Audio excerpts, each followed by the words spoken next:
Welcome back, folks. Well, today we are back in Oldsmobile land and not on the 69 Hearst. We're on one of Kevin Ruby's 1965 442 Oldsmobiles.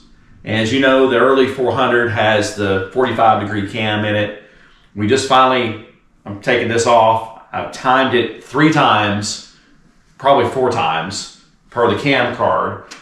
And I've called Bernard Mondello. Bernard is the one that had this cut for us. If you've got any of you guys that have a early 400, the big bore, short stroke, the 45-degree cam, just call Bernard. He'll cut you a flat tappet cam. So we got our lifters and cam from Bernard Mondello. Now, I have timed this thing per the card. I'm going to verify with Bernard tomorrow, but I'm going to go ahead and move forward here. I'm pretty comfortable with where we ended up installed it at 108 degrees. So if anybody is interested, and it came in where Bernard told me to subtract the 7.5 from what I got. I had 115. He said subtract the 7.5 for the advance, and it came in and it's 108. So if anybody's interested in knowing what the specs are, and this isn't it right here. Where is our cam card for our Oldsmobile? There it is right there. So this is Kevin's cam card. It's going to go to Kevin. If anybody's interested what the specs are, they are gross lift is 496, 512, and then gross duration is 279 and 285. And then lobe sep on the intake is 109, and it looks like on the exhaust is 105. I believe I have that right. Or it could be backwards. Maybe the exhaust is 109. Nope. I think our intake is 109 and the exhaust is a 105. So, and if you want to know degrees of duration, yep, here we go. This is where it's important. On the intake, it's 225. So, yes, it's smaller on the intake. And then duration at 50 on the exhaust is 231. So, pretty healthy cam for a stock. You know, these are stock specs. Kevin wanted stock specs for a 65 442, I believe. I can't remember, but it is going to be a very nice piece going into one of Kevin's cars. We've got another 400 coming up after this for Tony, and we'll share that with you as we start getting. We already got a cam for him from Bernard. So Tony, you coming up, buddy? I promise you. Now, I want to get to one of the things I have learned on Oldsmobiles. When you build these, you're using older stock parts. You want to check on the timing chain cover on these engines. You got 4 tapped holes here. I can't tell you how many times I've popped a new sealant, cleaned all this up, painted it, make it beautiful, and then I get it on only to find that these holes, these 4 holes here, were corroded and they wouldn't hold any torque at all. So we just ran a thread chaser through these 4 holes, and they have plenty of mechanical integrity. This is where your water pump obviously is going to bolt to. So you got to have these holes for your water pump. Oldsmobile has 2 different sizes, I think, on those. I think these are like 1/4 and then you got your regular probably 3/8 right here, I believe.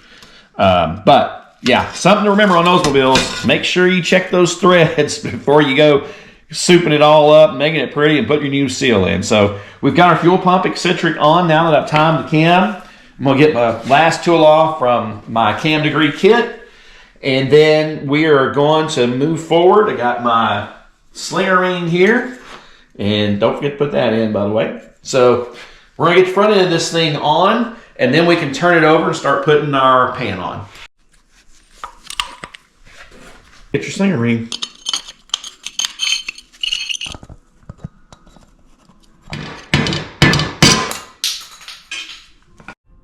All right, so I don't have my new sandblaster set up. It's set up for outside. We bought a sandblaster from Harbor Freight to do our headers, but on our Hemi project. But I do have my wire wheel, so I'm gonna start wire wheeling this thing, cleaning it up on both sides. Definitely wearing my sunglass, safety glass. So here we go.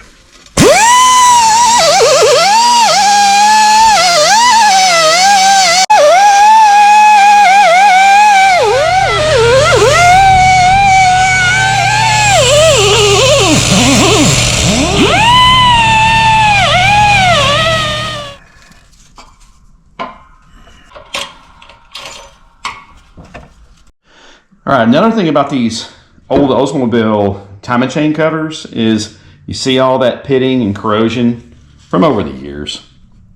You figure that's second 50, probably 60 years worth of pitting and service. So just make sure on these, especially, I use the right stuff, silicone, and then I use my gasket on this side right here because they can be prone to leaking. You imagine that gasket's going to have a hard time pushing into all those areas. It's still serviceable, but I make sure I use the right stuff whenever I do these right here, and it just helps. So just a tidbit.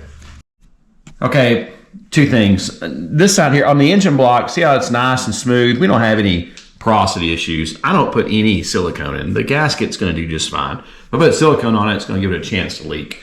Number two, when I do these timing chain cover gaskets and timing chain covers, I love using just guide pins. Just keeps everything nice and neat. So this is how I do it.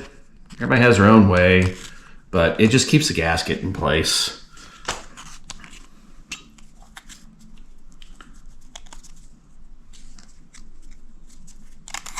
Just take your time not to tear it. See, it's going to hold it in place. Of course, you got your little pins down at the bottom as well. Some people will use silicone, I guess, and I guess that's fine. But to me, it doesn't need it. There's nothing there that needs the help of sealant. You don't want to tear it. I got it backwards, so it goes on. Okay, just so you saw where I had it on backwards, there is a forward and aft side on this thing. So the little marks probably were indicating, hey, dummy, this side goes to the engine. So I didn't pay that close attention. I thought it went both sides. It's, like I said, been a minute. So now I'm going to go ahead and put silicone on the cover. Now, look, here's my bolts. Purists, don't worry. I'm just using this placeholder so I can suck the cover on. I know I have some of these wrong, some of these fasteners. They will get corrected. I'll put the correct ones on. Kevin will probably send me some pictures. But a lot of you guys are saying, hey, that's the wrong bolt there. That's the wrong bolt there. We'll get there. I'm just trying to get the cover on right now. All right, you remember you talking about all the porosity and how I use the right stuff. I'm going to show you what I'm going to do in a second. But where these two top bolts here to go across, you're going to see me, I'm going to put some of that right stuff around here, and I'm going to go all the way straight across, just pushing it in, all that porosity, go around here, and then obviously on your coolant holes, they go into the block. That's how I do it. You know, it's not as necessary. I may put some in here. There's a little bit of porosity, so yeah, I may come down in here. Some of these places, not much. You don't have to get crazy. So let's get that stuff on.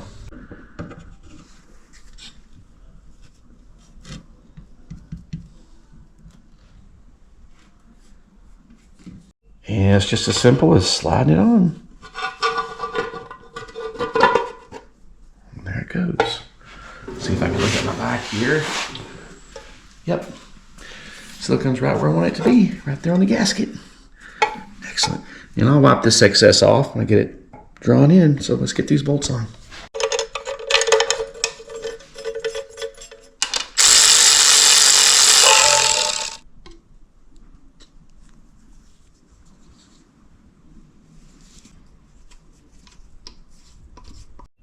Okay, so here's our front seal for the pan. Got your little tang that goes right through the hole, keeps it in place. There it goes. And we'll just set this down. The pan's going to push the seal, and I'm going to put some silicone in between these two right here as well. It pops in. See there? Just goes into there. Now I'm just going to put a little bit here as well. All right, next we're going to put our pan on. So you see we're using guide pins again. And it's just, again, with it out of the car, you want to use every advantage you can. Those rubber seals on the end, they can sometimes fight you. So I can get the...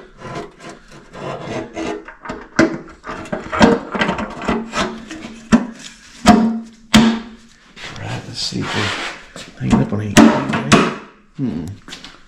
Okay. Alright. Back is down. Alright, there we go. Now we'll start drawing it in. Start these by hand to make sure that they're all lined up. Bolt them in, and then we'll get a final torque.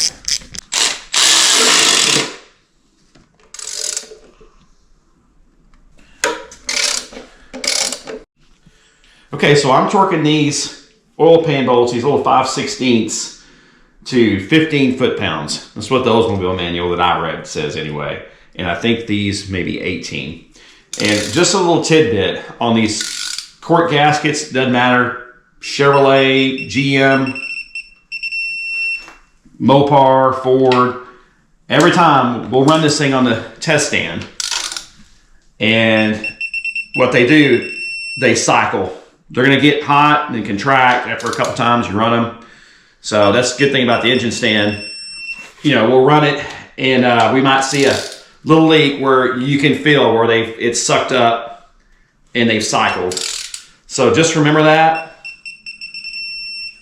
It's just the nature of the beast, how they're designed. Valve cover, any of these cork gaskets. That's just my experience with them. So just make sure, you know, torque, do not over torque these. You'll break them, you'll split them. And that's why even if I don't hit 15, that was 14. I don't want to over tighten it. I want to let it cycle on the test stand. Okay, it doesn't seem like much, but we're going to stop it there. Again, I'm going to call Bernard, make sure that my figures are right on the cam installation. Yes, I did go ahead and put this on, but I'm very, very, very certain, checking the events, going over it, over it, that we're pretty much spot on. So, got our oil pan on as well. Next thing is going to be to put the intake manifold, of course our centipede, in here. Yes, you do see that our oil pan is painted, the valve covers are painted. The thing's going to get painted again. We're going to go over the whole thing once we get it all together for a final coat, but this was just so we could keep moving forward on this thing. I know it seems like it takes a while, but it does on these older engines. You got to wait for parts. So, yeah, this is our 1965 Oldsmobile 400 for Kevin Ruby's 1965 442. You guys let me know in the comments if I missed anything, your suggestions. You got questions on it? Let me know. I'll be glad to share anything that you want to know about the engine. So one thing that's going to be interesting is the carburetor that Kevin sent us is a 1965 Rochester, I want to say it's a 4-jet, what they call those. But he said it's in really good condition, so we should be able to break into cam with that carburetor. But it's going to get down to the details where we've got to have the right, tubes that go from the fuel pump to the carburetor. I want all that detail to look really nice for Kevin, just like on all these engines. So again, if you haven't, please like, share, and subscribe. And I hope everybody has a good Sunday. Thanks, everybody.